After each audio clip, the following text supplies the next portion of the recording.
In the name of our Lord Jesus Christ, I speak. Thanks be to Almighty God that we have this opportunity to have this topic available for young parents, and so that they have an opportunity to relate more to this topic, but also from this marriage in the Lord, that actually the husband and wife are able to see how they can discover strength more over time to marry within the Lord, and actually see the Lord strengthening you in your union together and your union to God. So what we're going to be doing is, firstly, we'll have a session concerning this area, and then afterwards we have a break for about 15 minutes, and then we'll find there'll be the time to discuss some key questions in relation to the strength of marriage within the Lord. So that's basically the program. So first of all, what we're going to look at in terms of maintaining the strength of marriage in the Lord is that after this union of marriage in the Lord, we can see how we can actually look at ways and means to remove gaps in disagreements for a God-centered decision. We often find that after being married within the Lord, leading up to that, there are also choices about where the couple to be are to live, how they're going to settle down, what decisions they have to make. But we find that when they're married within the Lord and they live together, married in the Lord, then we find that there are still many more decisions that the husband and wife have to take.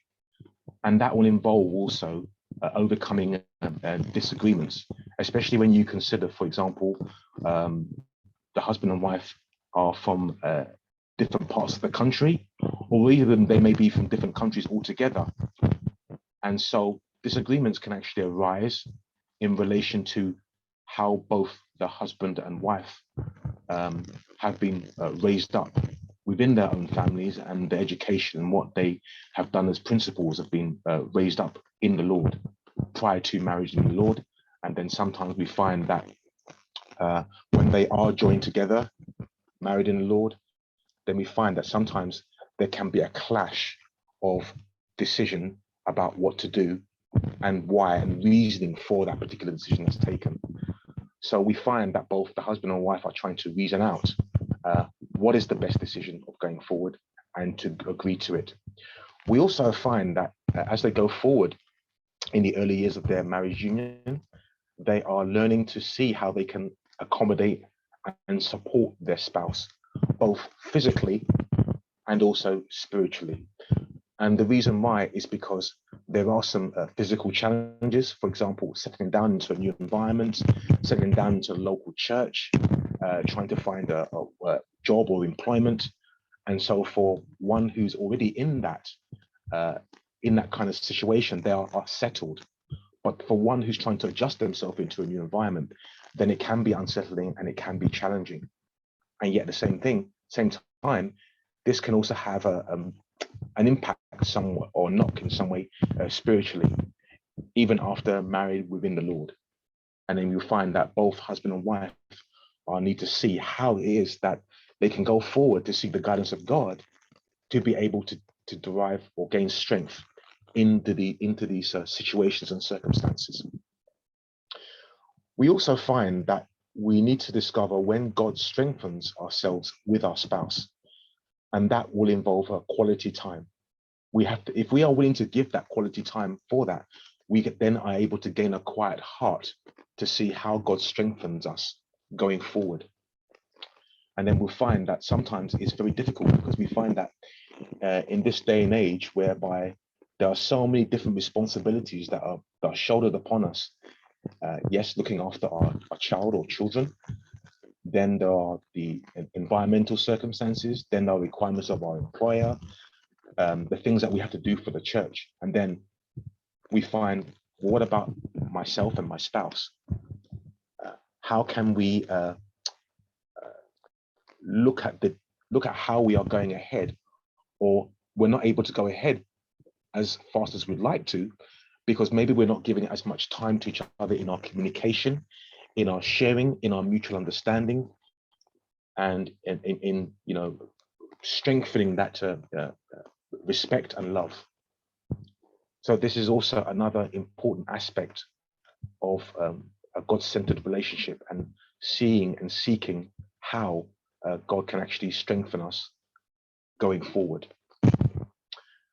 And then there's another aspect, which is about helping our spouse in light of their weaknesses. So we all have strengths, we all have weaknesses, and the same thing for our spouse. And then we may have a conclusion that whether it's ourselves or our family, we may end up saying that nobody's perfect. No family is perfect. And yet we are to learn how to strive to perfection, which is our challenge. And then importantly also to learn how to strive for perfection in the Lord and discover how God strengthens us in light of our imperfections. So these are important aspects that we can bear in mind when we're talking about marriage within the Lord, and how to maintain the strength of our God-centered union, where God is at the center, and when God supplies us in light of our imperfections. So, given all this, we find that, in our marriage union, in terms of marriage in the Lord, we can actually find that God is at the center, but the relationship between husband and wife is still most important. So we may ask ourselves, in what way is it most important? Well, because God has already established both of you, the husband and wife together, to marry in the Lord. But we also find that after having this happiness to marry in the Lord, and then to prepare for godly offspring, this is also a time that we're taking care of our child. And we also find that if we do a comparison, before we established this godly family, we had so much time for ourselves. We set so much joys of doing the things that we want to do. And then we find we will go through a transition as parents, which is that when we do become parents, then we find the attention now and eyesight now is more on the child and less on one another, less on our spouse, even though we are all living together as this God-centered family. So we find that when this happens, we sometimes can overlook and forget the expectations that husband and wife are, of what they are to do to help their spouse. Yes, the child is important. We want to make sure they're safe, they're secure. And yet also, we also should make sure that our spouse is also safe and secure within the Lord, just as we hope for our child to be safe and secure within the Lord. So therefore, as a reminder, it's a reminder that the purpose of marriage is having one another walking on God's path and this spiritual journey, and to help each other. So we find, this is mentioned before, none of us are perfect. And yet in our marriage union, we have to see how we can actually help one another on this God-centered path, because God has brought us together with our spouse and in the Lord, and to glorify the Lord. So these are some things that we can actually bear in mind. So it's not so directly focused, today is not so much directly focused on our child, but actually more of the focus of attention is about the husband and the wife. Now we've grasped that, we can look at some examples. Now, one example that we can actually see about the discussion between husband and wife is that it's about needing to agree on going forward to a decision. And so one of the challenges about agreeing to go forward is whether we agree the timing is right, whether we agree to do this together in direction, and whether we find it actually helpful in that direction. So if we were to pay attention to 1 Samuel chapter 1, verse 21 to 23, 1 Samuel chapter 1, verse 21 to 23. Now the man Elkanah and all his house went up to offer to the Lord the yearly sacrifice and his vow. But Hannah did not go up, for she said to her husband, not until the child is weaned, then I will take him, that he may appear before the Lord and remain there forever. And Elkanah, her husband, said to her, do what seems best to you. Wait until you have weaned him. Only let the Lord establish his word. So the woman stayed and nursed her son until she had weaned him. So here, this time we find that already there is a decision on going up to the house of the Lord and to offer the yearly sacrifices. But at this particular moment and timing, we find that even though Hannah would be aware of that in this in her union to Elkanah, we actually see that even though she's aware that Samuel should also go up, at this particular time, we find that there's a disagreement about the timing of when to go up to the house of the Lord. So in principle, yes, they all agree to go up to the house of the Lord, but the timing of when they are going to go together as a family, there seems to be a difference. And so here we find that one of the things that we have to learn to do between husband and wife is learn to see how we can agree to be united in the same goal and direction. And yet, even if we have this agreement to go in the same goal and direction, we find that we need to see how we can help one another to go towards that goal. The goal here in this matter was about going to the house of the Lord. But how are they going to help one another to fulfill this goal? Because this goal, just like with any goal, requires time and requires seeing what will develop over time if we agree to that particular goal. Now, if we pay attention to verse 23 in particular, we find that even though in verse 22, Hannah seemed to stand firm about not going up to the house of the Lord, not until Samuel would be weaned. We also find that for Elkanah, he did not continue to, shall we say, disagree with what Hannah was saying. In actual fact, in his reply, we find he is supportive of Hannah to say, yes, please continue to wean the child. But then the most important matter that Elkanah mentioned about how they can go forward together is about only let the Lord establish his word. And so for husband and wife, we need to see how we can go forward and agree to go forward to fulfill the goal by allowing the Lord to establish his word, because that is the most important goal to establish, which is for the Lord to establish his word.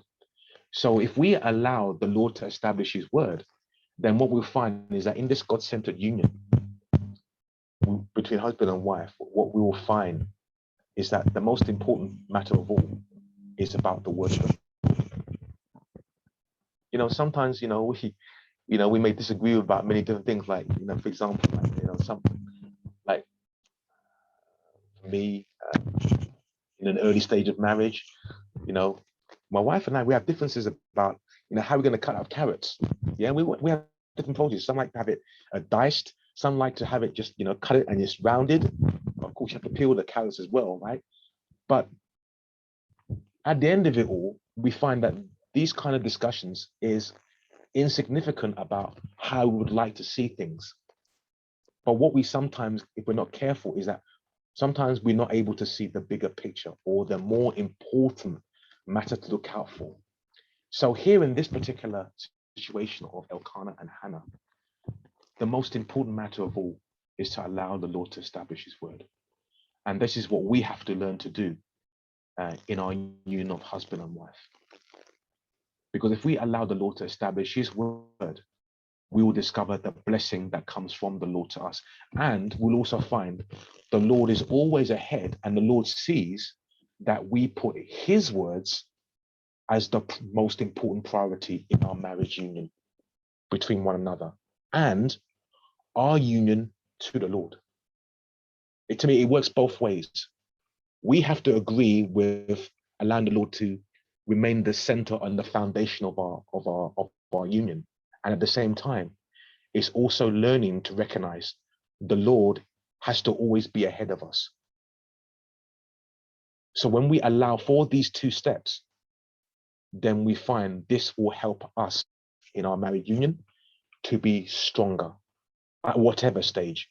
It's a principle that we are to learn to do as a beginning of our early stage in the foundation, in our early years, let alone thinking about the latter years and lasting years, or the growing years and the lasting years of our marriage union in the Lord. So it's very critical that from the beginning, we're very clear to allow the Lord to establish his word. As time goes on, we may find that as husband and wife, there'll be more challenges ahead of us, and then we may have some disagreements. And in those disagreements, these are the challenges that we're trying to learn how to iron out in order to both of us have the same eyesight physically, but also more of a spiritually for the Lord to lead us and guide us forward. So when we think about it, and many of us have gone through this, and I think many of us have learned this in our premarital course about having our child, and having this blessing and joy, and then we find that for our wife, it takes time to recover from giving birth. So for the first month in the early days of our marriage, the first month, my wife was staying home, and I was going to church and I was coming back home. But yet, before leaving for home, it's leaving home for church rather. It's important to make sure that our wife is settled, she feels prepared, and she can cope with the different things, and she can recover in good time without adding too much strain in these early number of weeks, the 8 to 10 weeks. Because sometimes we find that for some couples, or many couples, in the first month, they don't really want to go out anywhere. They just want to stay home, and they want to try to recuperate. And also, these are also times that sometimes, if we have the additional support, i.e., if we are nearby our parents or our parents-in-law, then we find that they can also be an additional support and helps during this time for our wife to settle down, and the wife to gain assistance so that she can better able to manage these first early weeks of looking after the new arrival. And so the additional support from parents or parents-in-law really does provide good help. But yeah, also at the same time, we find that for some couples, it can also be a challenge, because sometimes for some couples, they would like their own space. Whether it's the wife or whether it's the husband, they want their own space. So maybe sometimes the husband or wife may prefer to not too much involve their parents or parents-in-law because of these things, because of these reasons. So in these situations, this is why it's very important for the husband and wife to communicate what is their plans that they want to do going forward as they look after this new arrival in these number of weeks and in the early months, and decide what they want to do, what actions to take, and how they're going to take it. And so once it's clear between both of you, and you're both clear and you understand, you're reasoning out this decision that you're taking, and you're reasoning out why you're taking these decisions, then what you're doing is then applying what you've agreed and putting it to the test to see whether it actually is workable and you feel settled in heart and mind. If not, then you're still going to feel uncomfortable, because even though you're trying your best, and even though the wife is trying her best and the husband is trying his best, we find that there can be some gaps and still things to iron out in order to perfect what it is that you're aiming to do, in order to gain maximum benefit and maximum strength of that support, of husband supporting wife, wife supporting husband, and then both feeling comfortable going forward. And importantly, that you're seeing God guiding you as you go forward. So therefore, it's very clear that from the early outset, a husband and wife should be clear about how they're going to go forward, in what way they wish to involve their parents or parents-in-law, and in what way they do not wish to as actively involve parents and parents-in-law. How long for? Maybe they want to stay, with you, with the couple, but maybe you feel it's too much for such a long period of time, or maybe you feel it's sufficient. So therefore, you husband and wife need to be very tactful and very clear about what you want to do, and then on top of that, to communicate this to your parents and parents-in-law. Should they also have this keen interest to also want to help look after you and your youngster. So it's very important to look for this assistance, but be clear about how you wish to go forward. So then, if we go back to this particular passage in 1 Samuel chapter 1, verse 21 and verse 23 in particular, as mentioned, only let the Lord establish his word. Now, there can be a particular challenge that we face as young parents, and that is this.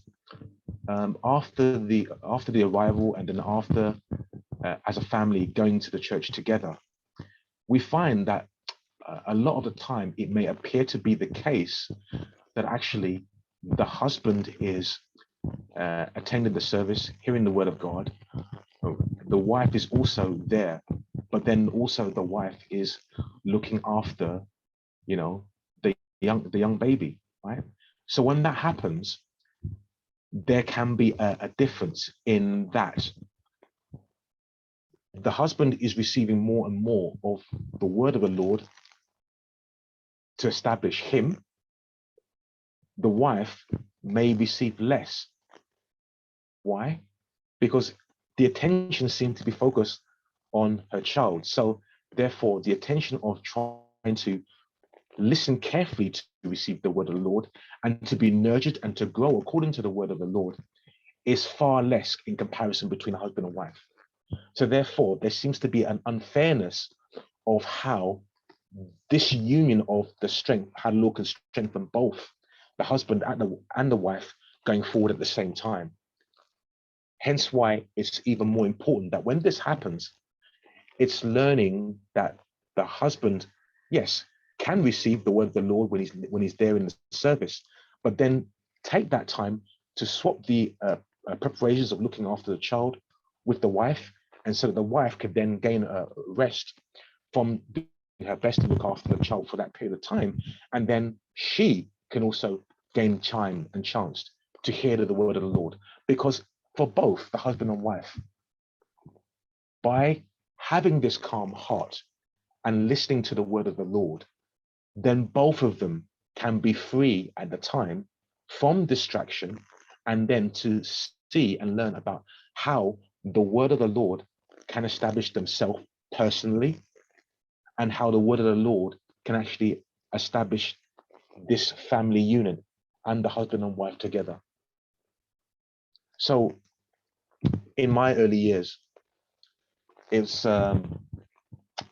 not as much as a percentage. So I spent more of my time, hearing the word of God in the service, whereas my wife at the time, she was, either in the baby room looking after the youngster, and as time goes on, well, by the time one comes 8 months, a year or so, then the youngster may still be either in the baby room, or alternatively may begin to be in the chapel.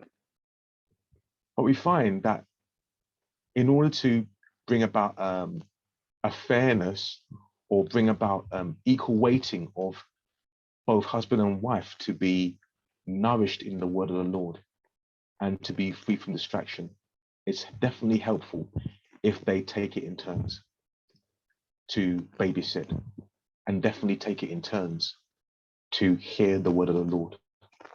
Because we find that by hearing the word of the Lord and gaining a quiet heart we can further be nourished in a direction whereby God is helping the union between husband and wife, while at the same time helping that cultivation and strengthening. So this is actually a form of training and cultivating. So this is something that husband and wife need to learn to do. And if they do it, if they do this and they're willing to do this, they should be able to see the stability that's unfolding over a period of time. And then we'll find this is how husband supports wife and how wife supports and assists her husband. So this we find it is a very, very helpful matter physically, but also spiritually. So here we find all can actually be benefited: child, spouse, and ourselves. And then we'll also find that when we're hearing the word of God, we will come across some instructions from the word of the Lord to actually strengthen our cultivation. And, it may be during the time that when we hear the word of God, there may be a more direct message from God to us as a couple about what we are to do to go forward. Because it's all about allowing God to confirm his word, allowing God to strengthen our godly union, and allowing us to continue to glorify God in this godly union. So that's why it's very important to take it in turns. So we find if we take it in turns, none of us will lose out, we'll actually gain. This is actually a win-win situation because we are finding that we are giving more time to allow God to establish his word in our hearts.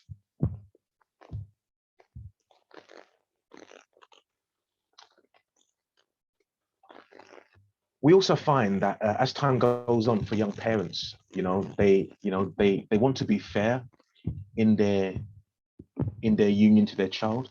They don't want their child to miss out.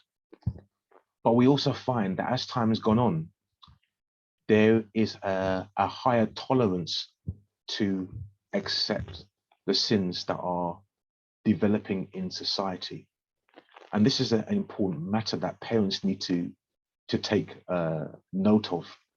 Because what we find as time goes on, we will find that, for example, in schools, they will continue with various festivals, Christmas, Easter, and so on and so forth.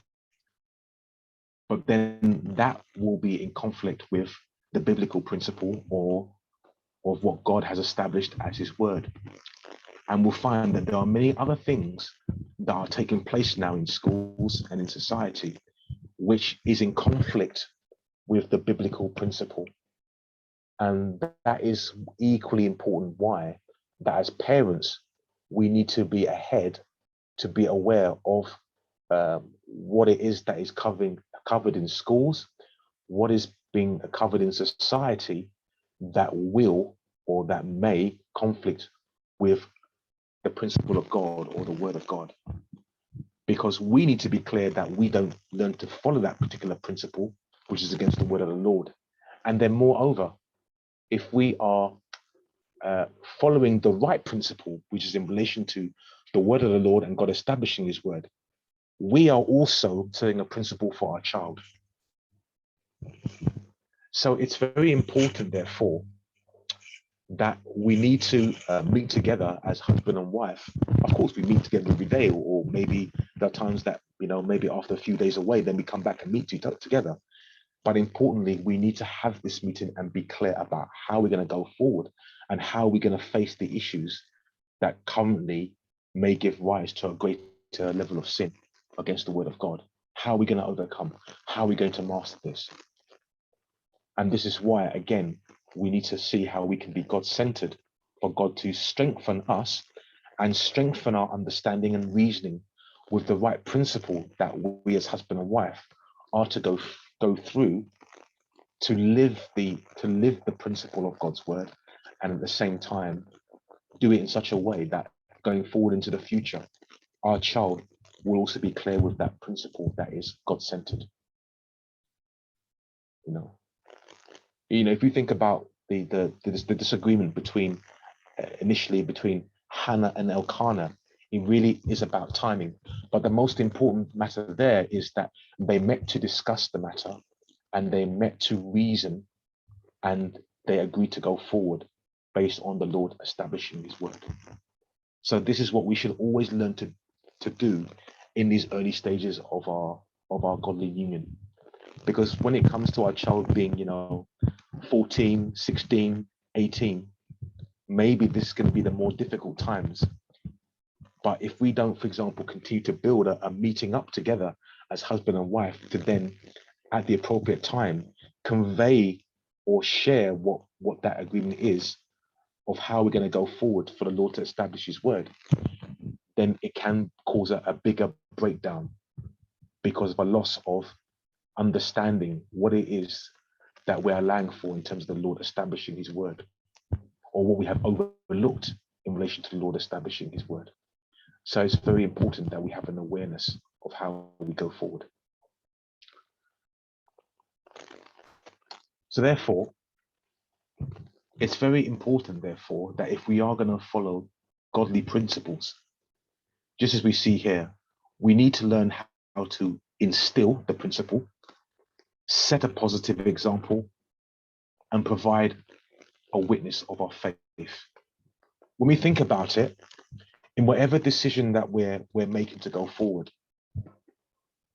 just like what we saw for the example of Elkanah and Hannah, they were willing to instill a biblical principle, which is to go to the house of the Lord. They set the example, and it will also be a positive example in time for the family members to also go and follow that particular principle. And then they're going to provide a witness of their faith. So if the wife is providing a witness of their faith to the husband and vice versa, then in some way you are both trying to live out the principle, this godly principle. And yet also at the same time, moreover, if we are allowing God to establish his word, we should not forget, God is also seeing and witnessing whether we are gradually following through that principle as husband and wife. So we owe it to the Lord for the Lord to witness that we agree to his word. We agree in this case to go to the house of the Lord. We agree in this case for our child to also go to the house of the Lord, to pray to God and to receive his word and to live his word. So from this, we can actually see it is actually a collective responsibility and build, but the principles have to come from the husband and wife, whether the husband starts that principle or the wife starts that principle, for them both, the husband and wife, to go forward in the same direction to pursue the correct goal according to the word of the Lord.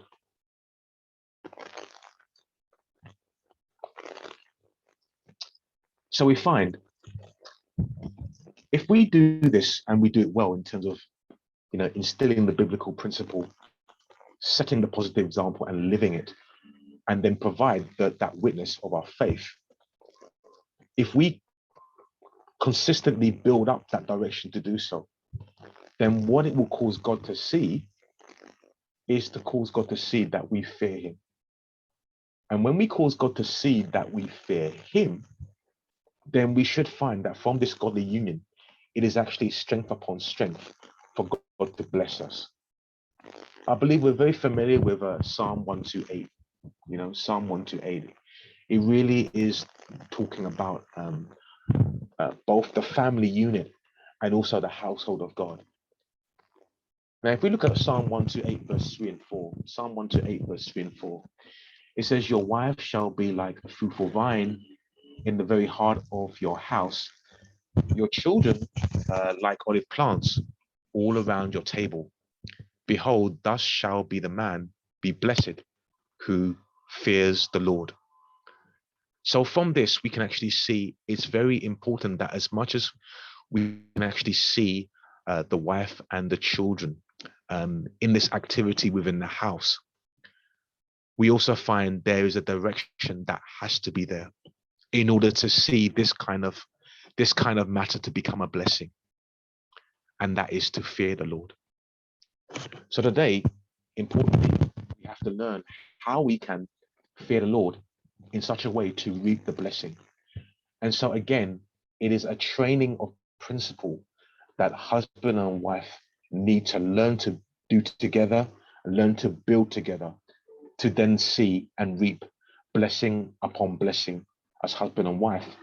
And then that will have a positive impact upon our family. It doesn't not mean to say that there will not be more challenges ahead. There will be. But we find, importantly, the foundation has been set to allow the Lord to establish his word, to continue to go forward to fear the Lord. And because we fear the Lord, then what will the strength be? The strength from the Lord is to bless the husband and wife and to bless the family. And so with that, then we'll find when God actually manifests his testimony to the couple in this way, then it should clearly show that God has actually strengthened his family, or strengthened the husband and wife. And we're talking about the family, we're talking about the church overall. But then if we're talking about the husband and wife at this initial stage, then we'll find it really does occur as a testimony from God to the couple, because God sees we fear him, and God sees the consistency to continue to fear him. So that's why it's a very important principle that we are to learn to take and learn to continue to live to do. Then we'll find that God will not stop or lack in blessing us in this way. And this will then also be a means for the Lord to establish his word.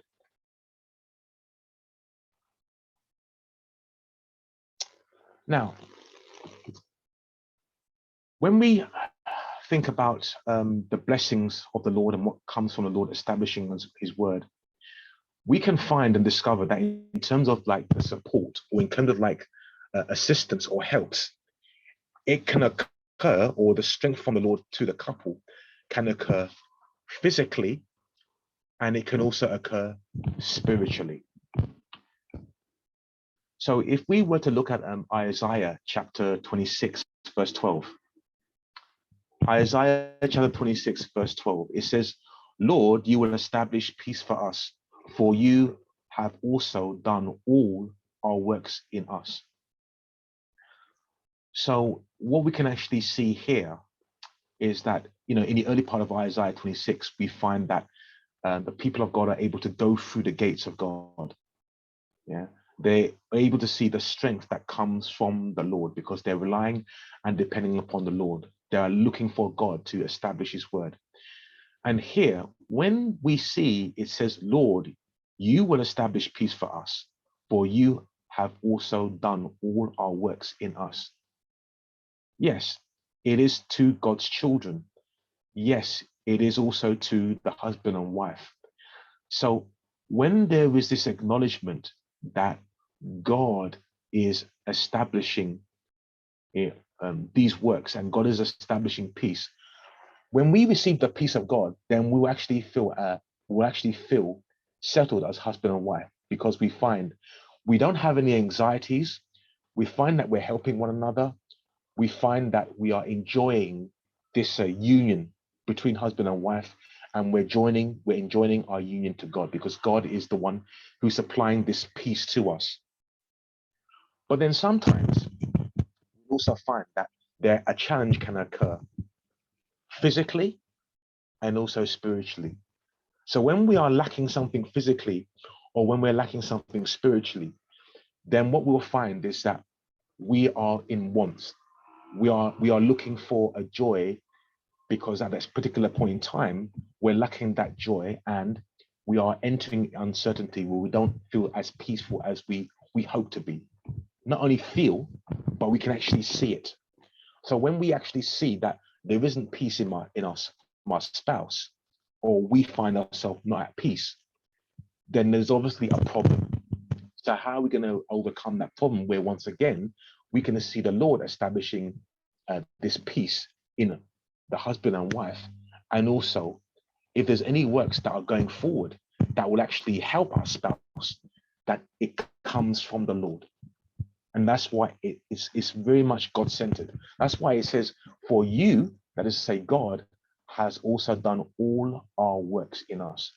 So sometimes if we are working to try to help our spouse, indirectly, the foundation of where that source of that comes from, it comes from the Lord. And so this can actually be the difference between the human action of what we do and the divine action, which comes from God to strengthen us going forward.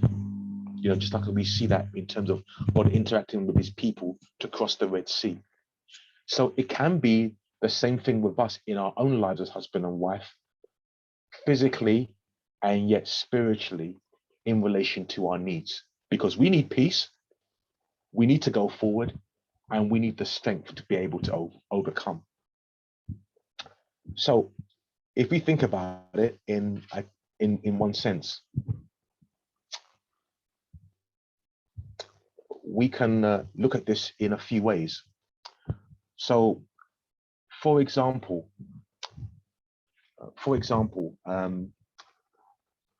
I remember one time in the early years of our marriage union, when our youngster was so many months old, moved to a new location, and then during that particular time, you know, I started working in a new location, you know, in Leicester, and then after that period of time, the job did not continue to last.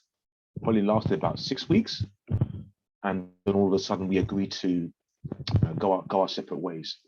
So during that particular time, when youngster was quite young, you know, my wife was saying to me at the time, how are we gonna survive? How are we gonna you know, help go through our make ends meet, because this is troubling her, and then this will then trouble me because it's troubling her. So we find that in the communication, it is actually troubling one another. So then we find ourselves not at peace.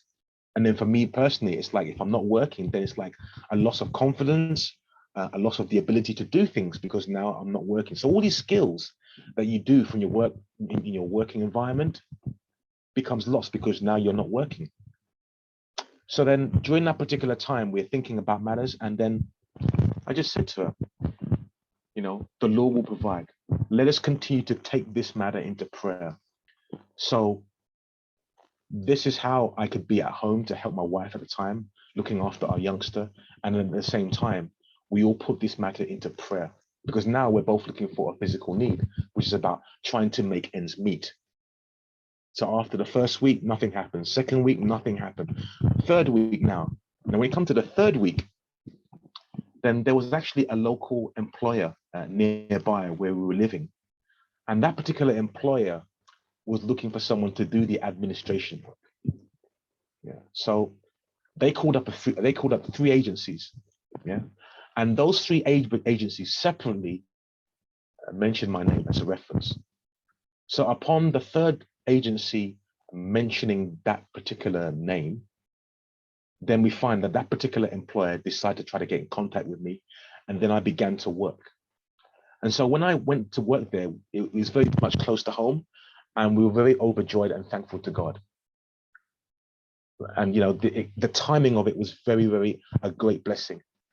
So in that time, it's a physical need, but the physical need came through the divine preparation, and that is God answering our prayer as husband and wife, opening up a way, and then I'll be able to work, and then my wife would be at peace, I would be at peace. Then we're able to see God's answer, and that is God strengthening us in our union in a time of need or in a time of crisis. That's basically what happened. But then there was a problem. So what's the problem?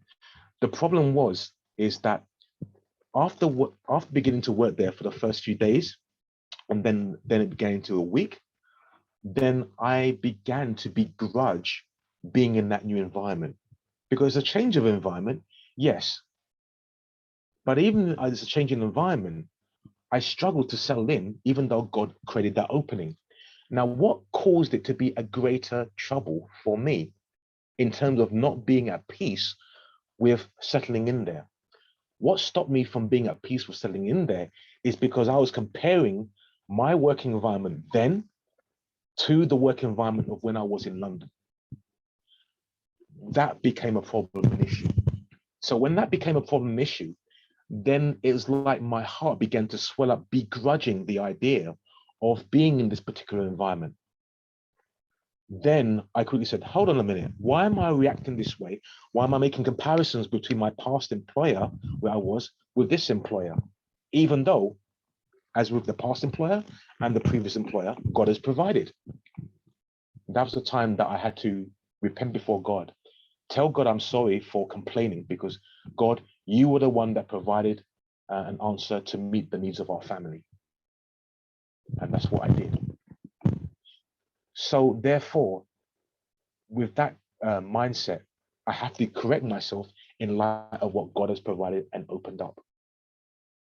And then with this type of sensitivity to what God has opened up and God providing strength to the family when we needed it physically, then we can truly testify that the one true God is our God that is strengthening us, is providing for our needs, is sustaining us in times of crisis or in times of restoring peace and settling our hearts. So that's an example of what happened. And so that is how we can actually experience this kind of support when the husband and wife are very clear that we understand what our needs are, but also understand how we need to involve God in our needs. And then we can discover God opening up ways for us in our needs. And then we'll begin to be more at peace with what God has opened up and provided. So this is what we have to learn to do as a young couple, or a couple young in marriage or young in our marriage with our child. Then there can also be the physical.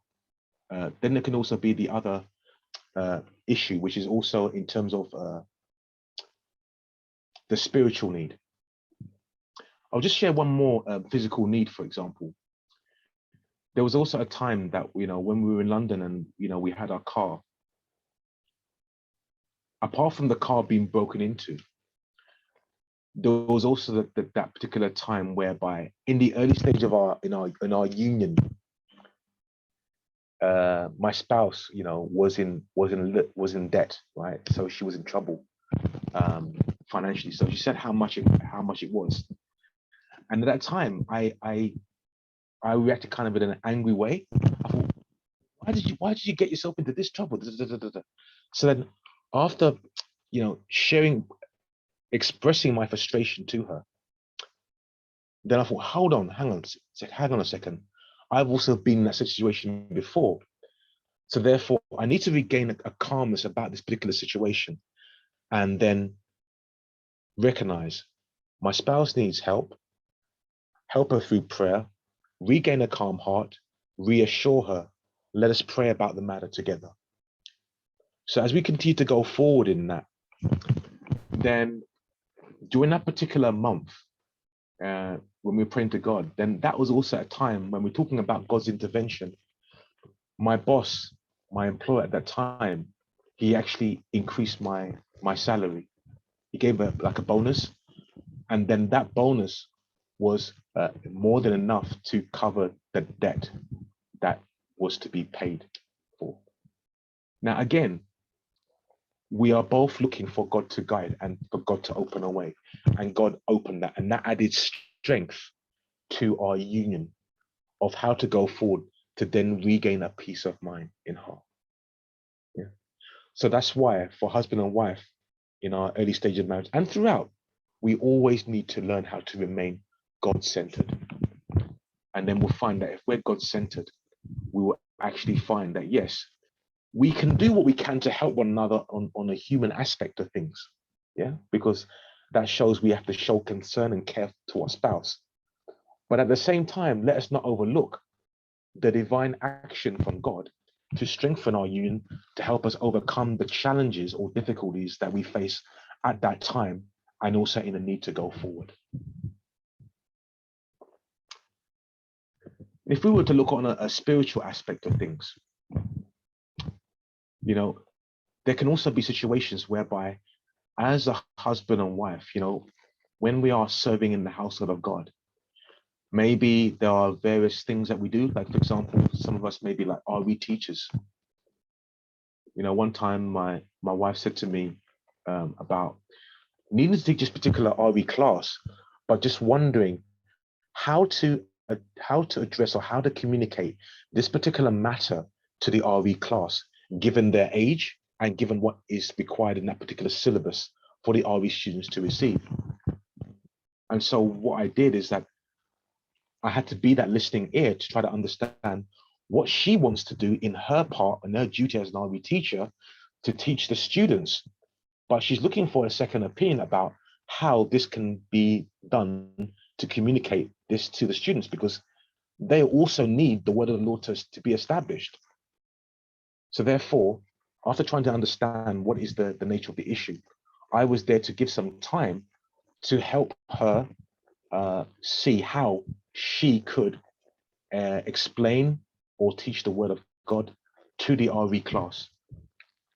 And then if she's willing to take that up on board, then she was willing to get peace of mind to then be better prepared for the RE class and to teach the students the word of God. So we find that in terms of helping our spouse, it's both the physical aspect and also the spiritual aspects, and also being God-centered, whereby we're also helping the household of God, especially if husband and wife are involved in serving the household of God together, or serving in various aspects within the household of God.